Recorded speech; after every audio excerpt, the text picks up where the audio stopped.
blows, causing him to accelerate as seen in the diagram. What is his velocity after the wind has blown for 9 seconds?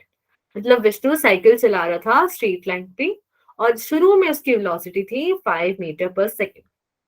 फिर जब time 0 से उसने major करा तब उसे एक एक्सेलरेशन मिलने लगा और वो 9 सेकेंड्स तक मिला और हमें बताना है कि 9 सेकेंड्स में उसने कितनी वेलोसिटी कवर करी। तो अगर मैं आपसे पूछूं, मेरे पास एक रेक्टेंगल है यहाँ पे और उसकी एक लेंथ है एक्सेलरेशन और जो ब्रेड्थ है वो टाइम है, तो एरिया की यूनिट क्या होगी? वेलोसिटी की जो होती है वो वाली। वेलोसिटी की जो होती है वो हो जाएगी एक्सेलरेशन। देखो आप ये भी समझ सकते हो, एक्सेलरेशन होता है वेलोसिटी अपॉन टाइम, तो एक्सेलरेशन को अगर आपने टाइम से मल्टीप्लाई किया आपके पास आ जाएगा वेलोसिटी। ये बात समझ आई सबको? Yes ma'am. Yes ma'am. तो अगर एक्सेलरेशन और टाइम का ग्राफ है उसका एरिया आप कैलकुलेट करोगे तो आपको वेलोसिटी मिलती है। तो यहाँ पे कितनी शेप्स बन रही है 9 सेकेंड्स तक?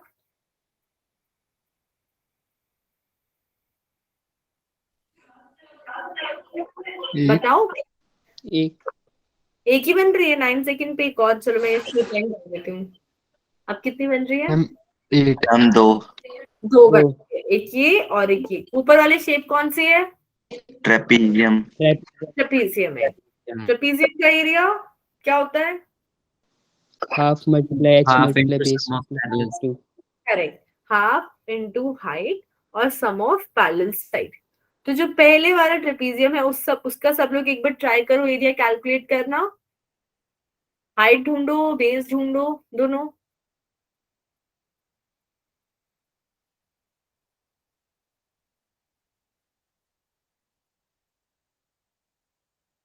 सिर्फ ट्रेपीजियम का फाइंड करना, ट्रायंगल का भी मत करना।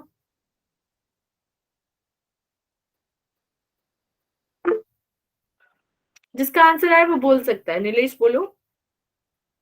20। नीलेश का आंसर 20 आ रहा है और किसी का भी वेट करते हैं।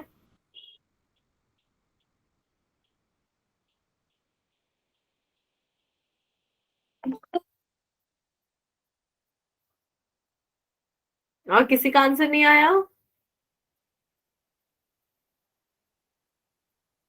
देखो यहाँ पे जब हमें हाइट बतानी है, हाइट मतलब परपेंडिकुलर डिस्टेंस एक तरीके से। यहाँ पे कितनी हाइट तक जा रहे हैं हम लोग? 4। तो हाइट क्या हो गई? 4। अब यहाँ पे दो बेस है। जैसे पहले वाला बेस अगर मैं ये वाला लूं तो ये कितने साइज का है? 7। और ऊपर वाला बेस वो कितने साइज का है? 4। ध्यान से देखो, उसे सीधा करो।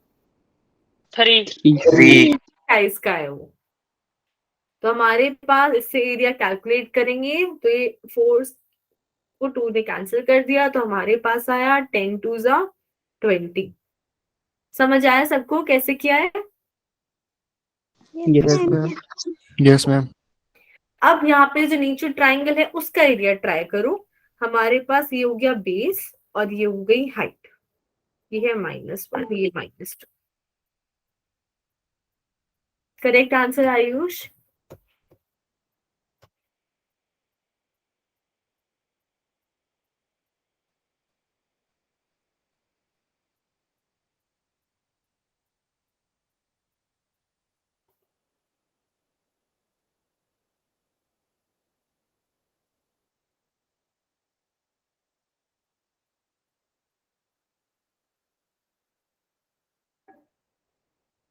कितना हो जाएगा ट्राइंगल का एरिया? मैम 2। जी करेक्ट आंसर है केशव, 2। देखो यहाँ पे जब हम बेस की बात कर रहे हैं हम 7 से 9 तक जा रहे हैं, मतलब कितना डिस्टेंस चले? 2 चले। फिर हाइट की बात करें तो 0 से -2 तक जा रहे हैं। अब कितना डिस्टेंस चले? 2। अभी भी 2 ही चले। तो आप यहां से निकालोगे तो आंसर आएगा 2। ये समझ आया सबको? Yes yes ma'am. अब जो ग्राफ इस जो एरिया इस एक्सिस के नीचे बनता है उसको हम नेगेटिव लेते हैं, और जो एक्सिस के ऊपर बनता है उसको पॉजिटिव लेते हैं। तो 20 तो पॉजिटिव रहेगा, पर ये वाला हो जाएगा -2। अब जब आप टोटल एरिया या मतलब यहाँ पे जो टोटल वेलोसिटी कैलकुलेट कर रहे हो जाएगी 20 प्लस -2। आंसर कितना आएगा? 80 80 और यूनिट क्या हो जाएगी? मीटर पर मीटर पर सेकंड। सेकंड। मीटर पर second. Correct, metre per second. अब ये चीज यहाँ तक समझ आया सबको? Yes ma'am. Yes ma'am. Yes, ma'am. अब यहाँ पे एक और चीज बोली हुई है कि विष्णु ने स्टार्टिंग में भी उसकी कुछ वेलोसिटी थी 5 मीटर पर सेकेंड, और ये जो वेलोसिटी आई ये तो इस ग्राफ से आई है। तो टोटल वेलोसिटी हो जाएगी 18 plus 5 which is equal to 23 metre per second. किसी को कोई डाउट है इस क्वेश्चन में? नो। No, ma'am.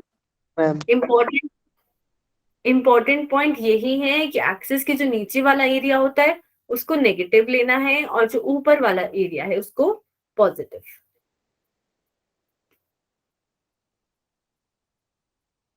अब यहाँ पे क्वेश्चन है हमारे पास, the position vector of a particle changes with time according to the relation 15 t square I cap plus 4 minus 20 t square J cap. हमें मैग्नीट्यूड बताना है एक्सेलरेशन का जब टाइम 1 है। क्वेश्चन समझ आया सबको? Yes ma'am. अब पोजीशन जब भी दे रखा है तो इसका मतलब आप समझ सकते हो कि हमें डिस्प्लेसमेंट बता रखी है कि टाइम के साथ डिस्प्लेसमेंट कैसे बदलेगी। तो हमें यहाँ पे आर गिवन है, आर का बेसिकली मीनिंग डिस्प्लेसमेंट गिवन है यहाँ पे, और हमें एक्सेलरेशन पूछा हुआ है। अब डिस्प्लेसमेंट से हम वेलोसिटी निकाल सकते हैं ना? Yes ma'am. कैसे Yes, निकाल? ma'am. Displacement upon time. अब यहाँ पे क्योंकि हम डिफरेंशिएट करके। डिफरेंशिएट करेंगे यहाँ पे क्योंकि हम टाइम के साथ चेंज हो रही, तो हम लोग लिखेंगे derivative of displacement with time. ये समझ आया सबको? Yes ma'am. Yes ma'am. और अब एक्सेलरेशन कैसे बनाएंगे? Acceleration dv by dv dt। upon dt। TV upon D dv upon dt से हमें एक्सेलरेशन भी मिल जाएगा।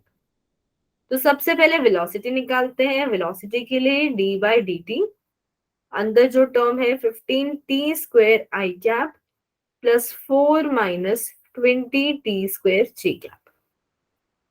अब जब हम डेरिवेटिव करेंगे तो इंपॉर्टेंट चीज ये है कि आई कैप और जे कैप यूनिट वेक्टर है, इनको मत हटाना, ना इनका डेरिवेटिव करना, ये एज इट इज रहते हैं एज अ कांस्टेंट, और बाकी जो टर्म है ये और ये इसका डेरिवेटिव होता है बस। क्लियर है सबको? Yes ma'am. Yes ma'am. तो फर्स्ट टर्म का डेरिवेटिव क्या आएगा? 30 30 t आई कैप। 30 करेक्ट, 30t, और उसके साथ एक आई कैप लगा देंगे एज इट इज। सेकेंड वाली टर्म का -40 -40 t जे कैप। -40t जे कैप। ये ध्यान देना 4 कांस्टेंट है, कांस्टेंट का डेरिवेटिव 0 हो जाएगा, तो -40t जे कैप। यहां तक किसी को डाउट है तो प्लीज बता दो। अगर डेरिवेटिव में भी डाउट है तो आप पूछ सकते हो। जिसको डाउट नहीं है वो एक्सेलरेशन ट्राई कर सकता है, जो होता है derivative of velocity with time.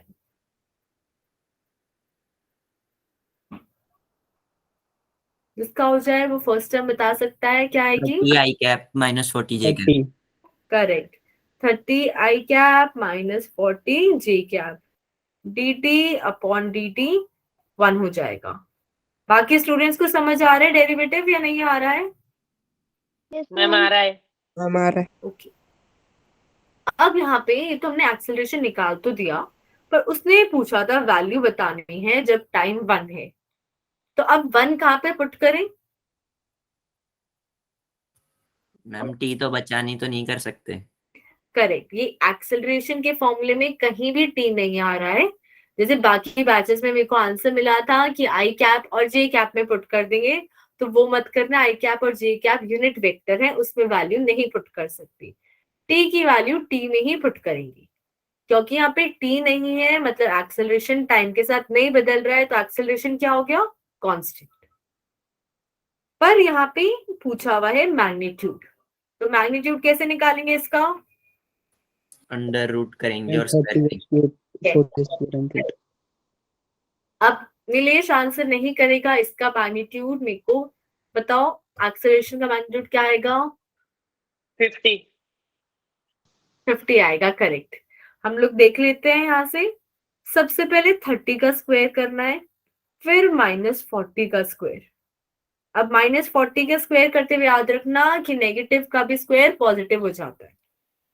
तो 30 के स्क्वायर से आ गया 900, सेकेंड वाली टर्म से आ गया 1600, फिर अंडर रूट 2500, तो यहां से आ गया ये 50, और यूनिट क्या हो जाएगी इसकी? मीटर पर second square. Meter per second square. Correct. अब कोई मेरे को बता सकता है कि ये तो टाइम 1 के लिए था, अगर मैं पूछूं कि टाइम 5 पे क्या एक्सेलरेशन होगा? 50 मीटर पर second 50। Square. And same. Same ही रहेगा, क्योंकि एक्सेलरेशन के फॉर्मूले में कहीं टाइम नहीं आ रहा है, तो उसकी वैल्यू टाइम के साथ बदल ही नहीं रही है। सबको समझ आया ये? Yes ma'am. Yes, ma'am. Yes, ma'am. Okay. तो जब भी आपको वैल्यू सब्स्टिट्यूट करनी है, तो आपको ये चेक करना है कि उसमें टाइम आ रहा है या नहीं आ रहा है। अगर नहीं आ रहा है तो मतलब वो कांस्टेंट हो गया। अब यहाँ पे है यूनिफॉर्म एक्सेलरेशन का ग्राफ। यूनिफॉर्म एक्सेलरेशन का मतलब है जब बॉडी की वेलोसिटी हर टाइम में, मतलब अगर मैं उसमें एक्सप्लेन करूं तो ये टाइम है और ये वेलोसिटी, तो अगर 2 सेकंड में बदल रही हूँ बार बार, तो हर बार सेम अमाउंट से वेलोसिटी चेंज हो रही है, कि पहली 2 में भी 20 हुई, अगली 2 में भी 20 हुई। तो ऐसे केस में क्या होता है, हमें क्या मिलता है? कांस्टेंट एक्सेलरेशन मिलता है। ये बात समझ आई सबको? Yes ma'am. Yes, ma'am. Okay. तो अगर मैं यहाँ पे बात करूं इस ग्राफ की, तो हमने यहाँ पे देखा जब भी कोई भी पर्टिकुलर टाइम, जैसे टाइम फर्स्ट टाइम लिया तब भी एक्सेलरेशन वही है, सेकंड टाइम लिया तब भी एक्सेलरेशन वही है, तो एक्सेलरेशन कांस्टेंट आ गया, उसकी वैल्यू टाइम के साथ चेंज नहीं हो रही। अब अगर मैं यहाँ पे देखूं कि इसका एरिया कैलकुलेट करें हम लोग, तो एक्सेलरेशन और टाइम के ग्राफ से अभी आपने बताया वेलोसिटी मिलती है, तो एक तरीके से हम कह सकते हैं हमें final velocity minus initial velocity मिल रही है। ये पॉइंट क्लियर है सबको? एक बार फिर से बताना। देखो यहाँ पे एक्सेलरेशन और टाइम का ग्राफ है। आपने बताया था कि एक्सेलरेशन और टाइम की जब हम एरिया निकालते हैं हमें वेलोसिटी मिलती है। अब वेलोसिटी हम जितनी जगह का एरिया निकालेंगे उतने बीच की ही मिलेगी ना, कि यहाँ तक की वेलोसिटी। तो हमें बेसिकली मिलता है कि अगर यहाँ तक ग्राफ में लिखा हुआ है 10 और यहाँ तक लिखा हुआ है 30, तो हमें बीच वाली जो वेलोसिटी मिलती है वो मिलती है कि T2 और T1 के बीच में वेलोसिटी कितनी चेंज हुई। ये बात समझ आई? Yes ma'am. Yes Yes, ma'am. ma'am. No, ma'am. देखो यहाँ पे हमने एक्सेलरेशन और टाइम का ग्राफ बनाया है, तो जब इसका एरिया निकालेंगे तो हम एक्सेलरेशन को पहले T2 टाइम से मल्टीप्लाई करते हैं। तो जब हम वो करेंगे तो हमें T2 टाइम पे जो वेलोसिटी है वो मिलेगी। फिर जब T1 से मल्टीप्लाई करेंगे तो जो फर्स्ट टाइम पे है वेलोसिटी वो मिलेगी, और फिर इनका हम लोग डिफरेंस लेंगे, तो बेसिकली हमें मिल रहा है कि इस पूरे में वेलोसिटी कितनी चेंज हुई, 10 से 20 हुई, 20 से 30 हुई है, क्या चेंज हो रही है। ये बात समझ आई है? Yes, ma'am. यस। अखिल क्लियर है आपको?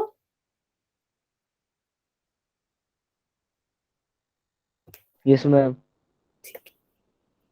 है बेसिक ही ग्राफ की, बस हमें ये पता चल रहा है कि कितना चेंज होता है।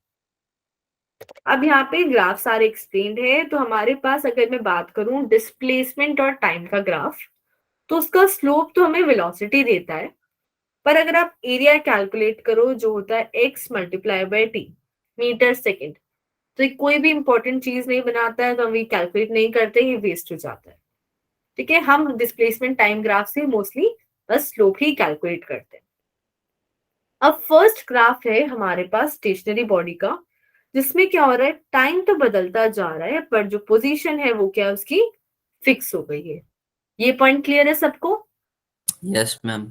कि बॉडी मूव नहीं कर रही है टाइम के साथ भी, वो पहले अगर 10 मीटर पे थी तो बाद में भी किसी भी टाइम पे 10 मीटर पे ही है। अब जो दूसरा ग्राफ है उसमें क्या आ रहा है हमारे पास, हर इक्वल टाइम पे इक्वल अमाउंट से ही डिस्प्लेसमेंट हो रही है। कि अगर टाइम 2 सेकंड से बदला है तो डिस्प्लेसमेंट हर बार 10 से ही बदल रही है। तो ऐसा ग्राफ हमें यूनिफॉर्म मोशन का मिलता है। और जैसा आप देख सकते हैं स्ट्रेट लाइन है, मतलब स्लोप कांस्टेंट है। और डिस्प्लेसमेंट अपॉन टाइम का स्लोप क्या देता है हमें,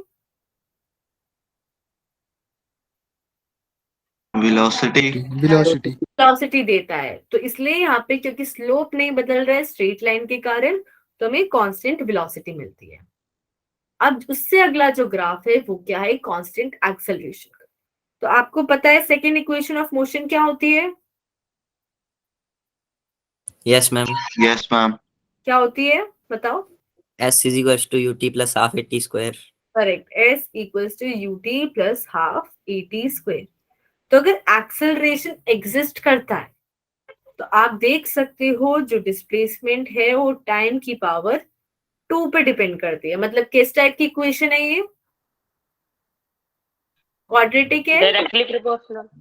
हाँ, डायरेक्टली प्रोपोर्शनल है टाइम की पावर 2 पे। क्वाड्रेटिक इक्वेशन है ये। Yes ma'am. Yes ma'am. Quadratic का ग्राफ क्या होता है, कर्व। पैराबोला होता है। हम पैराबोला। हाँ, पैराबोला होता है। यहाँ पे वही पैराबोला बना हुआ है। हम नेगेटिव साइड का मतलब दूसरा पूरा इसलिए नहीं बनाते क्योंकि टाइम नेगेटिव हम नहीं लेते, तो हम एक ही साइड का ड्रॉ करते हैं। समझ आया ये सबको। Yes ma'am. Yes ma'am. अब उससे नीचे का ग्राफ देखते हैं, हमारे पास है रिटार्डेशन का। रिटार्डेशन क्या होता है, decrease in Deceleration। Acceleration. Decreasing acceleration नहीं होता है। रिटार्डेशन का मतलब है नेगेटिव एक्सेलरेशन।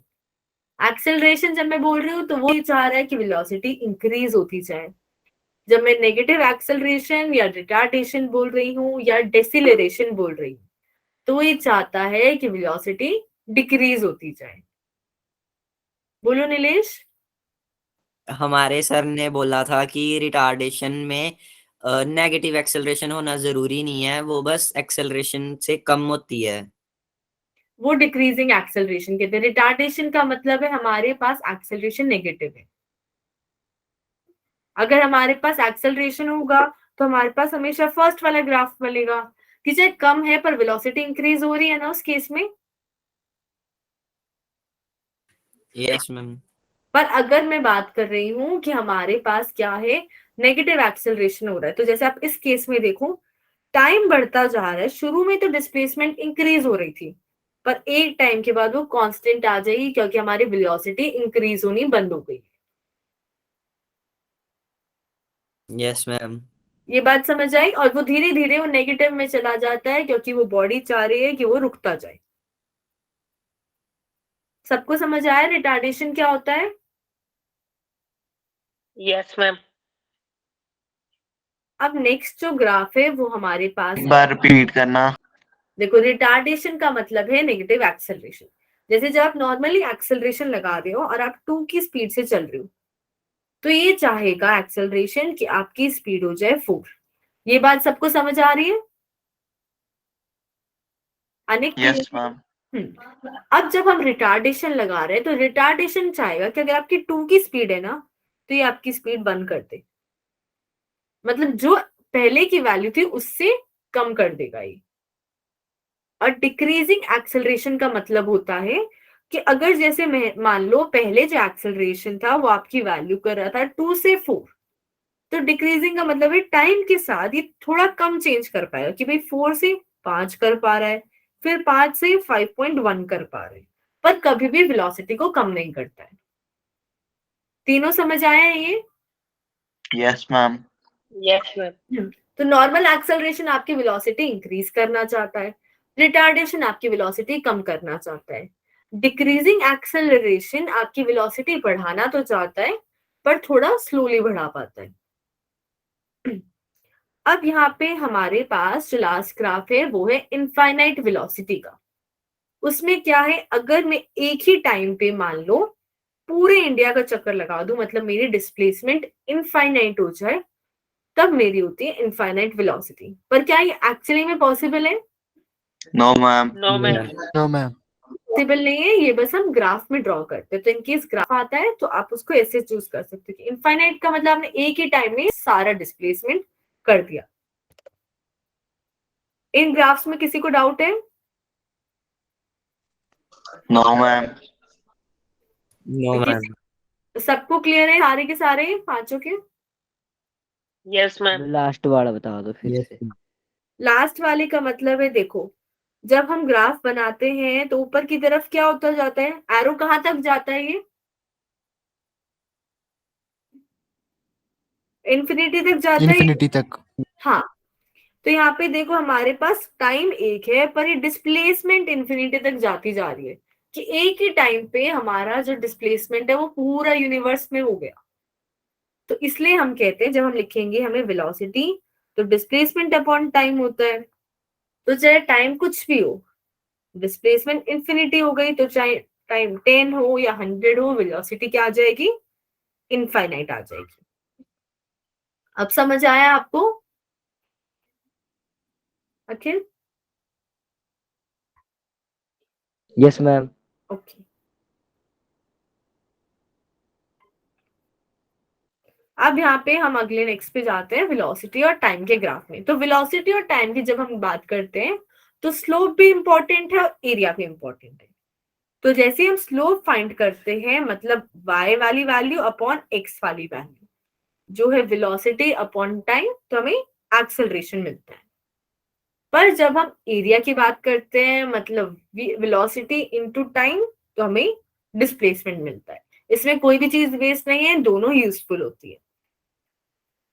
अब जो सबसे पहला ग्राफ है वो यही है कि moving with a constant velocity, मतलब टाइम के साथ टाइम बदलता जा रहा है पर वेलोसिटी की वैल्यू क्या है, फिक्स रह रही है। कि अगर 0 टाइम पे 5 मीटर पर सेकेंड थी तो अगले किसी भी टाइम पे सेम ही रहेगी।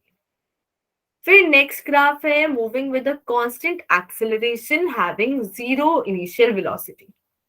मतलब अगर मैं बात करूं कि हमारे पास क्या है, यहाँ पे हमने क्या किया, 0 टाइम से हम स्टार्ट कर रहे हैं, तब हमारी वेलोसिटी 0 थी, पर जैसे जैसे टाइम बढ़ता जा रहा है हमारा क्या है, हमें एक्सेलरेशन मिल रहा है। तो अब अगर आप कभी भूल भी जाओ कि कैसा बनेगा, स्ट्रेट बनेगा, कर्व बनेगा, v equals to u plus at होता है। तो अगर एक्सेलरेशन है, वेलोसिटी और टाइम का लीनियर ग्राफ होता है। Yes ma'am. Yes, ma'am. Linear में कैसा ग्राफ बनता है, Straight line. स्ट्रेट लाइन बनता है ना। और यहाँ पे हमारे पास 0 इनिशियल वेलोसिटी है, तो ये टर्म तो कट ही हो जाती है। पर अगर कोई वेलोसिटी हो स्टार्टिंग में तो ये थोड़ा ऊपर से चला जाएगा। इंटरसेप्ट होता है, ये याद आया सबको? भूल गए? y equals to mx plus c। अच्छा, Yes, ma'am. Yes ma'am. तो फर्स्ट वाले केस में हमारा इंटरसेप्ट 0 था, पर अगर कोई स्टार्टिंग में हमारी इनिशियल वेलोसिटी होती है तो उसके बाद से एक्सेलरेशन लगता है। अब यहाँ पे फिर से स्ट्रेट लाइन है, तो हमारे पास क्या है, ये एंगल क्या है, कांस्टेंट रहता है। और इसका मतलब क्या चीज कांस्टेंट रह रही है, एक्सेलरेशन। एक्सेलरेशन, क्योंकि स्लोप से हमें यहाँ पे एक्सेलरेशन मिलता है। ये सबको समझ आया है या नहीं आया है? हमारे Yeah. ओके, अब यहाँ पे हमारे पास है body moving with a constant retardation and it's initial velocity is not 0। मतलब हमारे पास क्या है, स्टार्टिंग में कुछ पर्टिकुलर वेलोसिटी और फिर रिटार्डेशन लग रहा है। रिटार्डेशन चाह रहा है इसकी वेलोसिटी कम होती जाए, तो यहाँ पे डिक्रीजिंग वेलोसिटी हो गई टाइम के साथ। ये क्लियर है सबको? Yes ma'am. Yes, ma'am. Yes ma'am. Okay, अब यहाँ पे हमारे पास रिटार्डेशन तो लग रहा है, पर हमारी बॉडी पहले रेस्ट पे थी, तो और क्या करेगा, हमारी वेलोसिटी को नेगेटिव में करता जाएगा। मतलब अगर एक कार रुकी हुई है और इस पे हम रिटार्डेशन लगाएं और हम चाह रहे थे इधर जाए, पर रिटार्डेशन के कारण अब ये रुकी हुई कार अपोजिट डायरेक्शन में जाने लग जाती है। तो उसकी वेलोसिटी नेगेटिव हो जाएगी। अब हमारे पास एक सेकेंड है यहाँ पे, मूविंग विद इंक्रीजिंग एक्सेलरेशन, कि अगर हमारे पास यहाँ पे क्या हो रहा है, टाइम बढ़ रहा है, पर क्योंकि एक्सेलरेशन भी बढ़ रहा है तो हमारी वेलोसिटी ज्यादा स्पीड से बढ़ रही है। पहले हो रहा था कि वो जितना टाइम बढ़ रहा है उतनी ही वेलोसिटी बढ़ रही थी, पर यहाँ पे टाइम जैसे जैसे बढ़ता जा रहा है क्योंकि एक्सेलरेशन बढ़ रहा है तो वेलोसिटी उतनी तेज बढ़ रही है। फिर लास्ट ग्राफ है कि डिक्रीजिंग एक्सेलरेशन, तो इसमें क्या हो रहा है, हमारी जो वेलोसिटी है वो टाइम के साथ थोड़ी स्लोली हो रही है, मतलब कम होती जा रही है, इंक्रीज। सबको ये ग्राफ समझ आए हैं? Yes, ma'am. Yes, ma'am. किसी को डाउट है किसी भी ग्राफ में?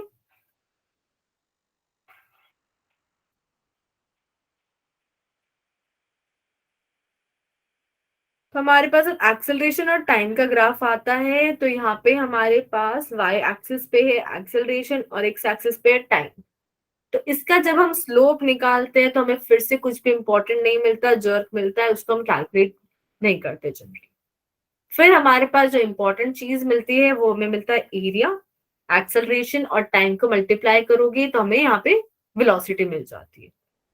अब इसके ग्राफ देख लेते हैं कि अगर हमारे पास कोई ऑब्जेक्ट है वो कांस्टेंट एक्सेलरेशन से चल रहा है, मतलब टाइम बदलता जा रहा है पर उसका एक्सेलरेशन क्या है, फिक्स है, तो हमें इसे स्ट्रेट लाइन मिलती है। फिर हमारे पास है ऑब्जेक्ट मूव कर रहा है कांस्टेंट इंक्रीजिंग एक्सेलरेशन के साथ, कि टाइम के साथ एक्सेलरेशन भी सेम रेट से बढ़ता जा रहा है, तो स्ट्रेट लाइन मिलती है। यहाँ पे भी स्लोप क्या हो जाएगा, स्लोप क्या होगा, कांस्टेंट। कांस्टेंट हो जाएगा, करेक्ट। फिर हमारे पास लास्ट ग्राफ है कि हमारे पास object is moving with constant decreasing acceleration, कि टाइम के साथ एक्सेलरेशन तो है पर वो क्या हो रहा है, कम होता जा रहा है, तो उसे बोलेंगे डिक्रीजिंग एक्सेलरेशन। इनमें से किसी भी ग्राफ में डाउट है? No ma'am. No ma'am. No, ma'am. अब हमारे पास आ गए इक्वेशंस ऑफ मोशन।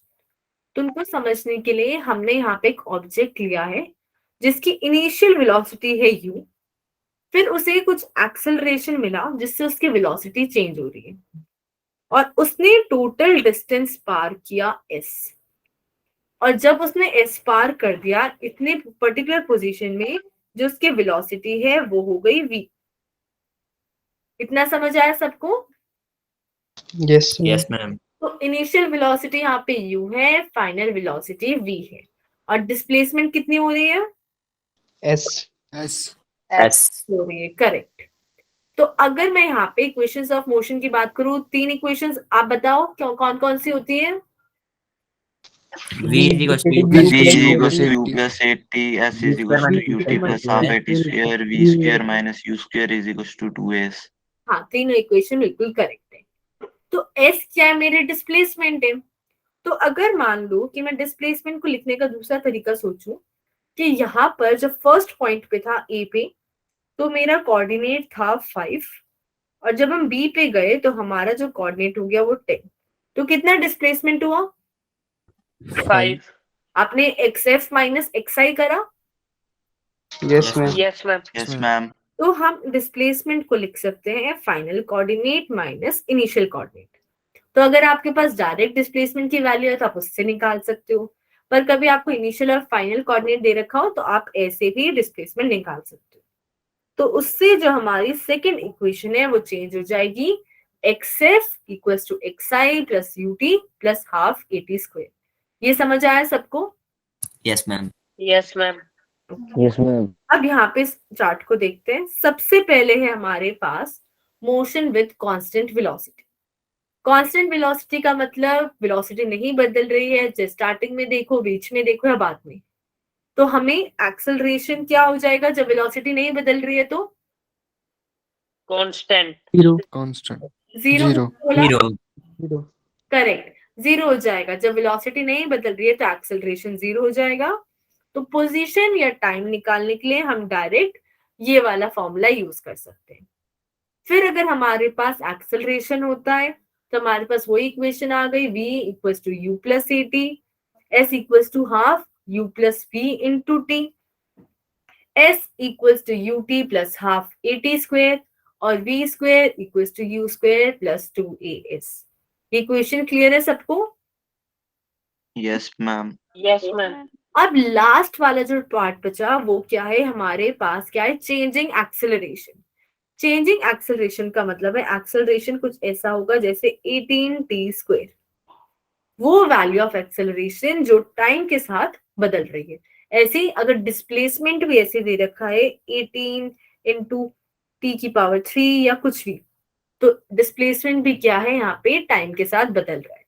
तो ऐसे केस में ना आप ये वाला पार्ट यूज कर सकते हो ना आप ये यूज कर सकते हो, आपको डेरिवेटिव और इंटीग्रेशन यूज करना पड़ेगा कुछ भी कैलकुलेट करने के लिए। वेलोसिटी निकालनी है तो भी, एक्सेलरेशन निकालना है तो भी। हमें समझ आया ये सबको? Yes, ma'am. Yes. ओके। अब यहाँ पे एक क्वेश्चन है, a particle starts from rest and moving with an acceleration of 4 meter per second square and covers a distance of 15 meter, the final velocity of the particle will be। तो सबसे पहले एक particle rest पे था, उसको एक acceleration मिल रहा था 4 मीटर पर सेकेंड स्क्वायर और उसने एक डिस्टेंस कवर किया 15 मीटर। तो इनिशियल वेलोसिटी क्या गिवन है यहाँ पे? 0. 0, क्योंकि ऑब्जेक्ट रेस्ट पे था। और एक्सेलरेशन गिवन है यहाँ पे 4 और ये 15 किसकी वैल्यू गिवन है? Displacement. डिस्प्लेसमेंट की। हमें v निकालना है, तो कौन सी इक्वेशन यूज करेंगे? V is equal to U plus U A. plus A. V square minus U square is equal to 2s. Yes. v square minus u square equals to 2as। First वाली equation मत भूलना, इसमें time नहीं है तो हम time को use नहीं कर सकते, फर्स्ट और सेकंड में दोनों में टाइम चाहिए। तो यहाँ से अगर हम कैलकुलेट करें तो u तो हमारा 0 हो गया, फाइनल वेलोसिटी हमें निकालनी ही है 2 इंटू 4 इंटू डिस्प्लेसमेंट 15। कितना आंसर आएगा? A option. हमारे पास इसको जब कैलकुलेट करेंगे तो 120 आ जाएगा और वेलोसिटी आ जाएगी अंडर रूट ऑफ 120। समझ आया ये सबको? Yes, Yes, ma'am. ma'am. Yes, ma'am. अब नेक्स्ट क्वेश्चन देखते हैं, a body initially moves with a velocity of 4 metre पर सेकंड। मतलब ये कौन सी वेलोसिटी दे रखी है? U. U. वाली दे रखी है, करेक्ट। और फिर उसने अटेन कर ली एक वेलोसिटी 20 मीटर पर सेकंड, तो ये कौन सी वेलोसिटी है?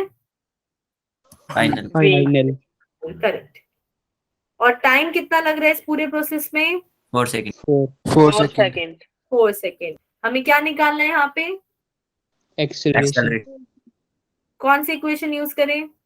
First. V is equals to U plus V AT. square. v equals to u plus at। और आंसर D है।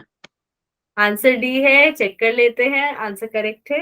हमने यहाँ पे वेलोसिटी पुट करी 20, इनिशियल वेलोसिटी है हमारे पास 4, एक्सेलरेशन हमें निकालना है और टाइम हमें गिवन है 4।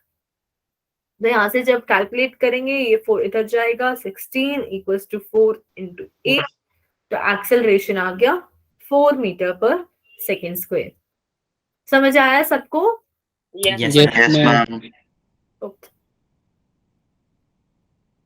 अब यहाँ पे है, a particle moving with 10 metre per second along a straight line is subjected to constant acceleration. After some time, its velocity is observed to be 30 meter per second. Find out the velocity of the particle at the midpoint of the subsequent path. मतलब यहाँ पे हमें कौन सी velocities given है? Initial और final. Initial और final given है। उसने बोला है पूरा एक रास्ता है, ठीक है, इस पूरे में एक ही एक्सेलरेशन मिल रहा है उसे ए। उसने स्टार्ट किया था 10 मीटर पर सेकेंड से और खत्म किया 30 मीटर पर सेकेंड पे, और इस बीच में एक पॉइंट है जब उसकी वेलोसिटी है v, और हमें बताना है यहाँ पे कितनी वेलोसिटी है। ये बात समझ आई सबको? Yes, ma'am. Yes, ma'am. तो अगर मैं इस डिस्टेंस को s बोल रही हूँ तो ये डिस्टेंस कितना होगा? S S. ऐसी होगा क्योंकि उसने मिड पॉइंट पे पूछी है वेलोसिटी। तो यहाँ पे हम दो मोशन लेंगे, पहले फर्स्ट वाला A से B तक, फिर B से C वाला लेंगे। ये बात समझ आई सबको? yes Yes, ma'am ma'am. Yes, ma'am. क्योंकि कॉन्टिन्यूसली एक्सेलरेशन लग रहा है तो वेलोसिटी पूरे पाथ पे चेंज होती जाती है। तो जब हम A से B की बात कर रहे हैं तो इनिशियल वेलोसिटी क्या है? 10 10 10. 10. फाइनल वेलोसिटी क्या है? V V V. और डिस्प्लेसमेंट क्या है? S। S. S. तो कौन सी इक्वेशन से हम निकाल सकते हैं अगर एक्सेलरेशन हमें पता है? first first फर्स्ट वाली हम निकाल सकते हैं, v equals to u plus 18। आप लोगों ने बोला फर्स्ट टाइम गिवन है, नीलेश? मैम फर्स्ट से थोड़ी निकालेंगे, फर्स्ट से नहीं निकलेगा, टाइम नहीं गिवन है, third V ma'am square third से minus U निकलेगा। square से थर्ड से निकलेगा। निकालेंगे हम लोग v स्क्वायर, क्योंकि हमें ये नहीं बोला गया है कि दोनों में सेम टाइम लग रहा है। अगर सेम टाइम लगता तो हम फर्स्ट भी यूज कर सकते थे। अब थर्ड वाली इक्वेशन यूज करेंगे, v स्क्वायर माइनस 10 का स्क्वायर इक्वल्स टू 2as। ये समझ आया सबको? Yes, ma'am. Yes, ma'am. अब B से C तक का पाथ देखते हैं, उसमें हमें क्या गिवन है? Initial velocity V V. और फाइनल वेलोसिटी 30. 30. करेक्ट। और हमें डिस्टेंस कितना है? S. S. Acceleration A. A correct. तो अब कौन सी इक्वेशन यूज करें? Third. as equal to वैसे third equation v square minus u square equal to 2as, पर यहाँ पे फाइनल वेलोसिटी कितनी है? 30 30. 30. 30 है फाइनल, और ये वाली हमारी इनिशियल हो जाएगी। तो हम करेंगे 30 का स्क्वायर माइनस v का स्क्वायर इक्वल्स टू 2as। किस किस को नहीं समझ आया ये कैसे आया है? देखो, हम जब B से C तक की बात कर रहे हैं तो हम इस पॉइंट से चलने लगे, तो ये वाली जो वेलोसिटी है ये हमारी स्टार्टिंग वाली वेलोसिटी हो गई, और C पे हम पहुंचे हैं तो ये हमारी क्या है? फाइनल वेलोसिटी हो गई। अब समझ आया अखिल? Yes, ma'am. ओके। अब हमें क्या निकालना था? यहाँ पे वेलोसिटी निकालनी थी, तो इन दोनों इक्वेशन को मैं इक्वेट कर सकती हूँ। यहाँ पे भी 2as है, यहाँ पे भी 2as है। yes ma'am. Yes, Yes, ma'am. ma'am. v square minus 100 equals to 900 minus v square. Answer बताओ सब लोग। नीलेश, आपका आंसर करेक्ट है? क्या आएगा यहाँ पे कैलकुलेट करके? 2v square is equals to 1000 हाँ, 2v स्क्वायर इक्वल्स टू 1000। यहाँ से v स्क्वायर लेफ्ट साइड चला जाएगा, हो गया 2v स्क्वायर। ये 100 जब राइट साइड जाएगा तो ये हो जाएगा 1000। तो यहाँ से आ जाएगा v स्क्वायर इक्वल्स टू 500 या फिर 500 equals to under root 500 correct, under root 500। समझ आया सबको? Yes, yes ma'am. ma'am. Yes, ma'am. तो जब भी आपको किसी रास्ते के बीच में पूछा जाए कि यहाँ पे वेलोसिटी क्या होगी या कोई भी चीज, तो आपको उसे अलग अलग पार्ट्स में ब्रेक करना पड़ेगा मोशन में। अब यहाँ पे है एक असाइनमेंट आप लोगों के लिए, तो मैं एक बार क्वेश्चन रीड आउट कर देती हूँ। An automobile travelling at 40 kilometre per hour can be stopped at a distance of 40 metre by applying brakes. If the same automobile is traveling at 80 km per hour, the minimum stopping distance in meter is कि एक car जा रही थी 40 की speed से, और जब उसने 40 मीटर कर दिया तो उसकी फाइनल वेलोसिटी कितनी हो जाएगी? 0 हो जाएगी। वो रुक गई, 0. 40 मीटर के बाद वो रुक गई तो फाइनल वेलोसिटी 0 हो जाएगी। अब यही कार जब 80 की स्पीड से जा रही है और हमें पता है फाइनल वेलोसिटी 0 होनी चाहिए, तो हमें बताना है कितना डिस्टेंस पार करने पे वो रुकेगी। बात समझ आई है? क्वेश्चन समझ आ गया? Yes, ma'am. Okay. अब नेक्स्ट क्वेश्चन देखते हैं। An automobile travelling with the speed of 60 kilometre per hour can brake to stop within distance 20 metre, and if the car is going twice as fast, that is 120 kilometre per our, फिर से हमें stopping distance बताना है। दोनों ही question similar है, first और second. Yes, ma'am. अब third वाला क्वेश्चन देखते हैं। अ ball is released from, ma'am हाँ बोलो।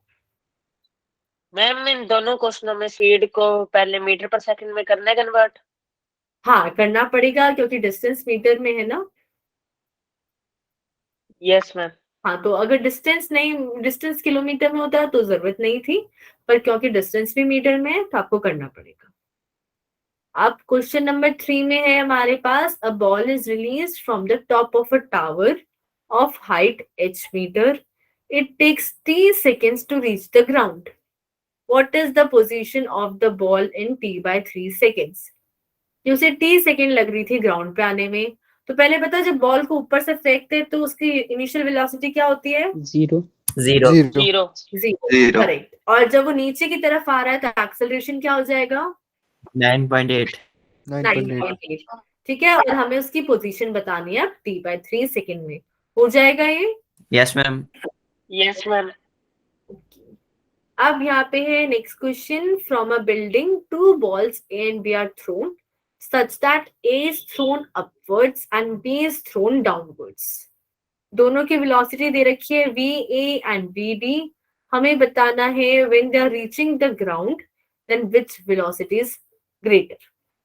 कि अगर मैंने एक बॉल को ऊपर की तरफ फेंका है पहले और एक बॉल को डायरेक्टली नीचे फेंक रहे हैं, तो हमें उन दोनों की वेलोसिटीज को कंपेयर करना है जब वो ग्राउंड को टच कर रही है। फिर क्वेश्चन नंबर 5 में है, if a body loses half of its velocity on penetrating 3 centimetre wooden block, then how much will it penetrate before coming to rest. मतलब जैसे एक बुलेट है, वो ना एक वुडन ब्लॉक के अंदर चली गई, जब वो 3 सेंटीमीटर गई तो उसकी वेलोसिटी आधी हो गई। अब हमें बताना है वो और कितना जाए कि उसकी वेलोसिटी क्या हो जाए? 0। डिस्टेंस बताना। क्वेश्चन नंबर 6 में है, a body has initial velocity 3i cap plus 4j cap and acceleration 0.4i cap plus 0.3j cap। मतलब इनिशियल वेलोसिटी गिवन है, एक्सेलरेशन गिवन है, हमें स्पीड बताना है 10 सेकेंड्स के बाद। तो जब भी हमें स्पीड निकालनी है तो स्पीड में क्या होता है? स्पीड और वेलोसिटी में क्या डिफरेंस है?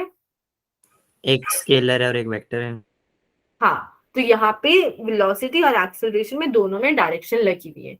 तो स्पीड निकालने के लिए आप क्या करोगे? उनका सिर्फ मैग्नीट्यूड ले लोगे, तो हमारे पास इनिशियल स्पीड आ जाएगी और एक्सेलरेशन का भी मैग्नीट्यूड आ जाएगा।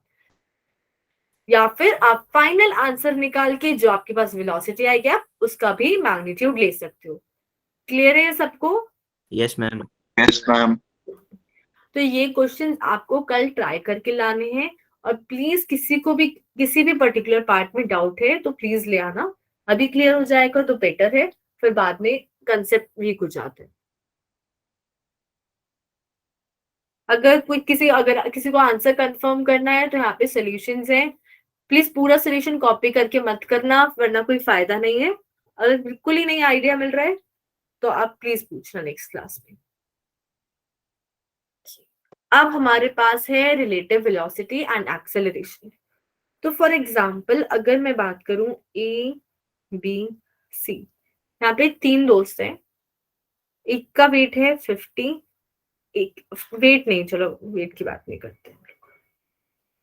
बी के पास 5 चॉकलेट्स हैं, सी के पास 10 चॉकलेट्स हैं और ए के पास -3 चॉकलेट्स हैं। क्वेश्चन समझ आया? यहाँ पे ए के पास -3 चॉकलेट्स हैं, बी के पास 5 है और सी के पास 10 है। अब आप बताओ कि सी के पास बी के कंपैरेटिवली कितनी है? 5 ज्यादा 5 ज्यादा है। 5 ज्यादा है ना? तो आपने जब सी का निकाला चॉकलेट्स, बी के रिस्पेक्ट में आपने क्या किया? 10 में से 5 को माइनस किया। यही करा सबने? Yes ma'am. Yes ma'am. अब बताओ बी की विद रिस्पेक्ट टू सी। 5 कम है। 5 कम है। माइनस अब आपने 5 में से 10 को माइनस किया तो -5 आ गया। अब बताओ बी की ए के कंपैरिजन। 8 नेगेटिव चॉकलेट्स हो सकती हैं। नेगेटिव मतलब उसने अपनी भी दूसरे को दे दी, वो बहुत अच्छा दोस्त था। हाँ, या फिर उसके दोस्तों ने चुरा के खा ली सारी। अब बताओ बी की ए के रिस्पेक्ट में 8 8 हो जाएंगी। अब कैसे करा, 5 में से -3 करा तो बी के पास 8 ज्यादा है। और अगर मैं ए की पूछूं बी के रिस्पेक्ट में, -8 -8, करेक्ट, -3 -5 -8। तो अगर मैं सिर्फ मैग्नीट्यूड की बात करती तो 3 5 10 लेते हैं, पर यहाँ पे नेगेटिव लग गया है तो एक तरीके से हम बता रहे हैं कि वो कम में है और वो ज्यादा में है। पॉजिटिव का मतलब आपके पास है और माइनस का मतलब यहाँ पे उतनी आपके पास कमी है। तो आपको ये समझ आ गया कि अगर आपको एक के रिस्पेक्ट में बताना है तो आप कैसे बता रहे हो। Yes ma'am. Yes ma'am yes ma'am. तो अब जब हम रिलेटिव वेलोसिटी की बात करते हैं वो भी बिल्कुल ऐसे ही करते हैं कि अगर आप दोनों, जैसे फॉर एग्जांपल यहाँ पे 2 कार है, वो 2 कार सेम स्पीड से सेम डायरेक्शन में जा रही है, आगे वाली जा रही है 40 की स्पीड से और पीछे वाली जा रही है 20 की स्पीड से। तो आप क्या बोलोगे कि जो आगे वाली कार है वो मेरे से 20 की स्पीड से ज्यादा जा रही है, ऐसे ही बोलोगे। Yes ma'am. Yes ma'am. Yes, ma'am. इसकी स्पीड से जा रही है, आप बोलोगे नहीं भाई वो मेरे से 20 ज्यादा पे जा रही है।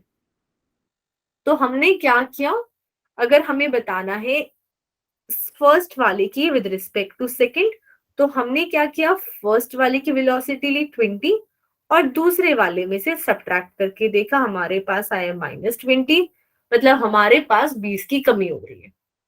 ये बात समझ आई। Yes ma'am.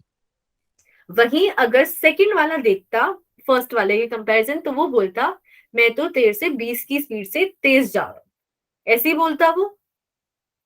Yes ma'am. Yes, yes ma'am. Ma'am. अब ऊपर क्वेश्चन देखते हैं, उसमें हमारे पास ये कार जा रही है 40 की स्पीड से मान लेते हैं और ये इधर जा रही है 30 की उससे। अब हम बताते हैं, ऑब्वियसली बात है, एक डायरेक्शन हम पॉजिटिव रखते हैं, एक डायरेक्शन नेगेटिव रखते हैं।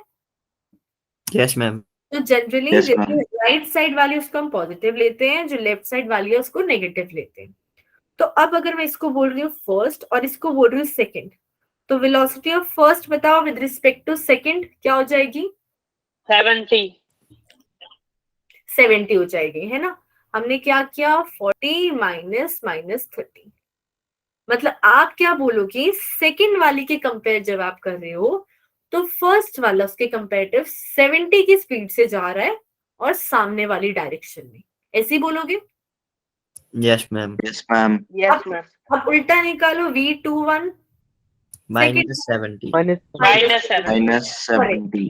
अब आपको लगेगा जो दूसरे वाली गाड़ी थी वो क्या जा रही है, पीछे की तरफ जा रही है 70 की स्पीड से। सारा समझ आ गया ये। Yes, yes ma'am. Yes ma'am अब यही चीज हम रियल लाइफ में देखते हैं, जब आपके साइड में से कोई गाड़ी जा रही होती है, आपकी गाड़ी भी 50 की स्पीड से और साइड वाली गाड़ी भी 50 की स्पीड से, तो हमें लगता है वो बहुत तेजी से गई है, ऐसा ही लगता है। yes, ma'am. Yes ma'am.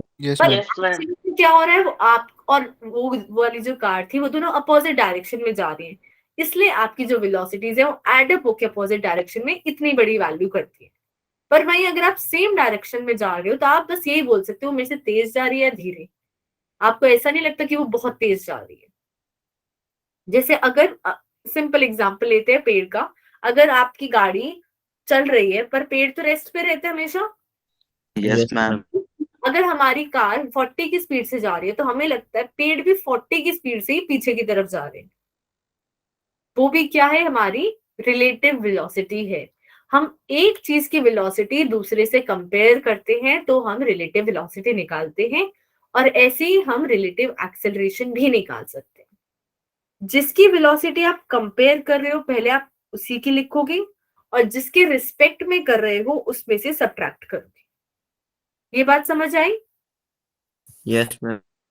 तो अगर ए की रिस्पेक्ट टू बी कर रहे हैं तो ए वाले में से बी की सब्ट्रैक्ट करेंगे, और जब हम सब्ट्रैक्ट करते हैं हम साथ में डायरेक्शन लेते हैं कि अपोजिट डायरेक्शन में जा रहा है तो -30 ऑलरेडी लेके रखेंगे, और अगर सेम डायरेक्शन में जा रहा है तो हम उनको पॉजिटिव करके फिर सब्ट्रैक्ट करेंगे।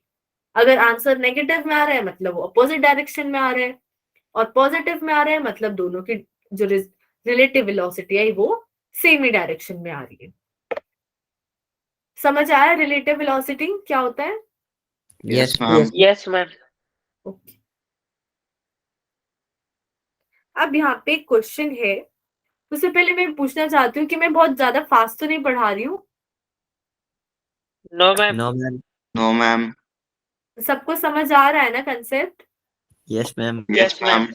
ठीक है, बाकी स्टूडेंट्स भी आंसर कर दो जो बोलते नहीं है कभी भी। उनको लग रहा है फास्ट कर रही हूँ तो मैं स्लो डाउन कर लूंगी थोड़ा।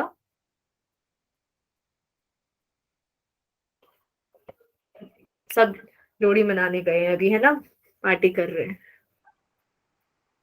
हम आगे हैं गा। अच्छा, ठीक है। यहाँ पे एक क्वेश्चन है, तो इससे पहले बेसिक चीजें कंफर्म करेंगे। A passenger train of length 60 metre travels at the speed of 80 kilometre per hour. Another freight train of length 120 meter travels at 30 kilometer per hour. The ratio of time taken by the passenger train to completely cross freight train when they are moving in same direction and opposite direction. हमारे पास यहाँ पे दो train है। एक train की length है 60 और दूसरे वाली जो ट्रेन है उसकी लेंथ है 120। अब क्या करना है, अगर वो सेम डायरेक्शन में जा रही है और जब वो दोनों अपोजिट डायरेक्शन में जा रही है, हमें दोनों ही केस में बताना है कि कितना टाइम लगेगा पीछे वाली ट्रेन जब आगे वाली ट्रेन को कंप्लीटली पार कर जाए। तो पहले ये बताओ, पीछे वाली को डिस्टेंस कितना पार करना है? दोनों ही केस में डिस्टेंस तो सेम ही है, कितना पार करना पड़ेगा? 120 से ज्यादा। एग्जैक्ट आंसर चाहिए। 120 से ज्यादा 180। 180 करना पड़ेगा। अब इसको ऐसे समझते हैं, अभी इस पूरी ट्रेन को छोड़ के हम लोग क्या करते हैं, यहाँ पे 120 मीटर की ट्रेन है और इसका बस स्टार्टिंग पॉइंट पकड़ लेते हैं। ये स्टार्टिंग पॉइंट पहले यहाँ पे, जब इसने 120 पार किया तो यहाँ पे पहुंच जाएगा। Yes ma'am. ये समझ आया सबको? Yes, yes ma'am. मैम। पर क्या इसने अभी ये ट्रेन पार कर ली है? No ma'am. No ma'am. ये बस उसके साथ पहुंच गया है। अब इस वाली ट्रेन के पीछे हमारे पास 60 मीटर और रह गया था, तो अगर इसे कंप्लीटली पार करना है मतलब इसको यहाँ पे पहुंचना है। Yes ma'am. इसे Yes, ma'am. करने के लिए और कितना डिस्टेंस पार करना है? 60 और करनी। 60 और करना है, अपनी 60 और लेंथ और करनी है। तो टोटल कितना डिस्टेंस पार करना है इसे? 180. 180। ठीक है, तो इंपॉर्टेंट पॉइंट सबसे पहले यहाँ पे ये था कि टोटल डिस्टेंस कितना पार करना है। अब यहाँ पे दो केस हैं, जब वो सेम डायरेक्शन में जा रही है और अपोजिट डायरेक्शन में। तो इन दोनों केस में क्योंकि दोनों बॉडीज मूव कर रही हैं तो हमें रिलेटिव वेलोसिटी निकालनी पड़ेगी। तो अगर हमारे पास सेम डायरेक्शन है मतलब 60 वाली ऐसे जा रही है और 120 वाली का वो पीछा कर रही है, इस केस में रिलेटिव वेलोसिटी निकालनी है। और दूसरा केस है कि 60 वाली ऐसे जा रही है और 120 वाली ऐसे आ रही है। अब इस केस में भी हमें रिलेटिव वेलोसिटी निकालनी है। फिर जो भी वेलोसिटी आएगी और हमारे पास डिस्टेंस है ही, टाइम निकल सकते हैं। Velocity equals to distance upon time, time हो जाएगा डिस्टेंस अपॉन वेलोसिटी। तो कल हम लोग क्या करेंगे, यहीं से कंटिन्यू करेंगे। जिसको ट्राई करना है वो यहाँ पे दोनों केस में रिलेटिव वेलोसिटी निकाल के ला सकता है। ठीक है, ये वाला क्वेश्चन मैं क्लास में करवाऊंगी। Yes, ma'am. मैम जो असाइनमेंट वाला 4th क्वेश्चन है वो एक बार समझा फिर हाँ, से। एक सेकेंड। गौरव, आपका आंसर करेक्ट है 11/5। कौन सा पूछ रहे हो आप? 4th वाला बिल्डिंग। Yes ma'am. यहाँ पे हमने दो बॉल को फेंका है, दोनों को एक को ऊपर फेंका पहले, उसके बाद वो आएगी तो वापस ग्राउंड पे, और दूसरी वाली को हमने सीधा ग्राउंड पे फेंका है। तो अब हमारे पास हमें दोनों की वेलोसिटीज कंपेयर करनी है कि जब जैसे सपोज यहाँ पे फर्क क्या हो रहा है, जो फर्स्ट वाली बॉल है उसको हमारे पास h डिस्टेंस पार करना है, तो दूसरी वाली जो है वो कुछ पर्टिकुलर डिस्टेंस ऊपर से आ रही है, तो उसमें वो भी डिस्टेंस ऐड होगा। अब इस केस में भी इनिशियल वेलोसिटी 0 है, और जब बॉल को हम ऊपर फेंकते हैं जो सबसे टॉप पॉइंट होता है वहां पे वेलोसिटी कितनी हो जाती है बॉल की? 0। हाँ, वहां पे भी 0। 0 0। तो यहाँ पे भी मेरे पास वेलोसिटी 0 है। पर क्योंकि हमारे पास यहाँ पे क्या हुआ, एक्स्ट्रा डिस्टेंस आ गया, तो मे भी हो सकता है वो कुछ अफेक्ट कर दे इस वेलोसिटी को जब वो नीचे हिट कर रही है। तो ये आप लोग अब क्लियर हुआ है। नीलेश, क्वेश्चन क्या है? नीलेश,